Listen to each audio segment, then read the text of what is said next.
भूलने वाली सारी चीज़ें याद हैं, इसीलिए तो हमारा जीवन बर्बाद है। नमस्ते दोस्तों, मैं हूं Nitesh Gupta. Welcome to my channel let's be human first, discover the human in you. दोस्तों, आज मैं आपके साथ एक ऐसी इंस्पिरेशनल स्टोरी शेयर करने वाला हूं जो कि एक सच्ची कहानी है। और ये कहानी मेरी, आपकी और हमारे रिश्तेदारों की बहुत ज़्यादा सिमिलर है, बहुत ज़्यादा मिलती है। इसलिए ज़रूर सुनिएगा, मिस मत करिएगा, क्योंकि ये कहानी से आपको एक ऐसी सीख मिलेगी, ऐसी इंस्पिरेशन मिलेगी। शायद वो इंस्पिरेशन आपको दूसरी कहानियों से मिली हो या ना मिली हो, मुझे नहीं पता, लेकिन इससे ज़रूर मिलेगी। तो बात ऐसी है दोस्तों कि एक बार क्या होता है, दो भाई होते हैं। दोनों भाई ना आपस में बहुत प्यार करते थे, आपस में रहते थे। माँ बाप उनके गुजर गए थे, बट अच्छे माँ बाप थे। माँ बाप ने बड़ी अच्छी उनके लिए संपत्ति रखी थी। 2-3 मंजिल का उनका घर था। तीसरे मंजिल पे किराएदार रहते थे। पहली मंजिल पे बड़ा भाई रहता था, ग्राउंड फ्लोर पे छोटा भाई रहता था। बड़ा प्यार था उनमें। दोनों भाई की शादी हो चुकी थी, छोटे छोटे बच्चे थे। कहीं पे भी जाता था छोटा भाई तो बड़े भाई के लिए कुछ लेके आता था, उनके बच्चों के लिए लेके आता था। बड़ा भाई जाता था तो वो लेके आता था। ऐसे चलती रही ज़िंदगी। एक बार क्या हुआ, कोई छोटी सी बात हुई, पता नहीं ऐसा क्या हो गया, लेकिन उनके बीच का जो डिफरेंस है वो बात इतनी बढ़ गई कि छोटे भाई ने बदतमीजी करनी शुरू कर दी। छोटे भाई ने बड़े भाई को इतना बुरा भला कहा कि बड़े भाई को इतना बुरा लगा, इतना बुरा लगा कि बड़े भाई ने उससे ये कह दिया कि आज से मेरा और तेरा रिश्ता हमेशा हमेशा के लिए ख़त्म। बस वो दिन था दोस्तों। उसके बाद दोनों भाई आपस में कभी बात नहीं करते थे। कहीं पे भी उन्होंने जाना अलग अलग जाते थे। कहीं अगर आपस में टकरा जाएं तो एक दूसरे को देखते नहीं थे। ऐसा कोई कह ही नहीं सकता था कि वो दोनों भाई हैं आपस में, और वो भी सगे भाई। तो चलती रही ज़िंदगी, लेकिन उनका मनमुटाव जो था वो वैसे का वैसे ही रहा। बहुत ज़्यादा डिफरेंस था उनके बीच में, आपसी भेदभाव था। अब क्या हो गया, बच्चे बड़े हो गए। छोटे भाई की बिटिया जो थी वो बड़ी हो गई। अब बिटिया की जो है शादी करनी थी। तो छोटे भाई ने सोचा यार कि अगर बड़ा भाई नहीं आएगा तो मुझे अच्छा नहीं लगेगा। उसे मन में ऐसा लगा कि यार मैंने बहुत बड़ी गलती कर दी थी, चलो क्यों ना मैं पहल करके बड़े भाई के पास जाता हूँ। तो वो अपने ग्राउंड फ्लोर से फर्स्ट फ्लोर पे गया। उसने अपने बड़े भाई को रिक्वेस्ट किया, उसके पाँव में गिर गया, सॉरी बोला कि मेरे से जो भी हो गया है प्लीज़ उसे माफ़ कर दो। ऐसे ऐसे करके उसने बहुत सारा ये बता दिया कि मेरी बिटिया की शादी आपको आना है, सब कुछ आपने ही करना है। लेकिन बड़े भाई ने ना कुछ नहीं कहा। बड़ा भाई जो था ना, सुनता रहा, बोला उसने कुछ नहीं।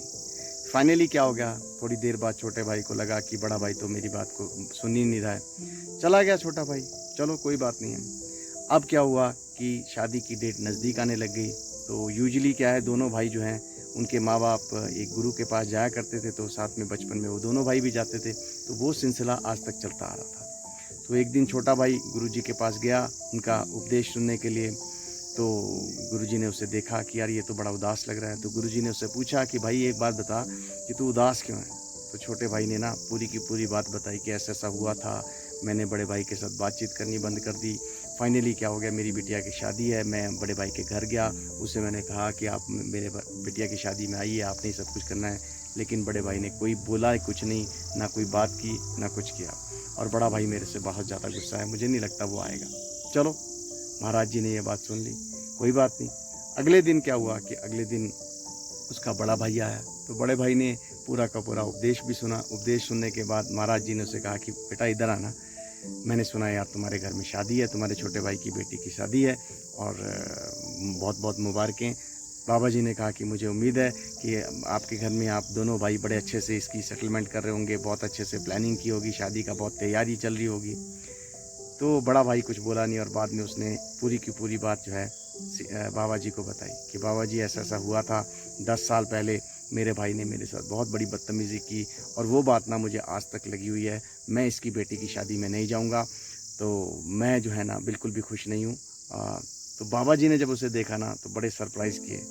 उन्होंने कहा बेटा कोई बात नहीं, वो तेरी इच्छा है, तू जाना चाहता तू जा, नहीं जाना चाहता ना जा, तेरी इच्छा है। बट मैं तेरे को ना एक सवाल पूछना चाहता हूँ। तो उन्होंने कहा, बड़े भाई ने कहा पूछिए। तो बाबा जी ने उससे कहा कि यार तू 3 दिन पहले आया था मेरा उपदेश सुनने के लिए, बता मैंने उसमें क्या बोला था। 10% भी बता देगा ना तो मैं मान जाऊँगा। अब उसने पूरा जोर लगाया, लेकिन उसे याद ही नहीं है। तो उसने कहा, बाबा जी ने उससे कहा कि देख बेटा, मैंने 3 दिन पहले बहुत अच्छी अच्छी बातें कही थी, वो तुझे एक भी बात याद नहीं रही। लेकिन 10 साल पहले तुझे 1-2 बातें बुरी किसी ने कही थी, वो तुझे याद रही।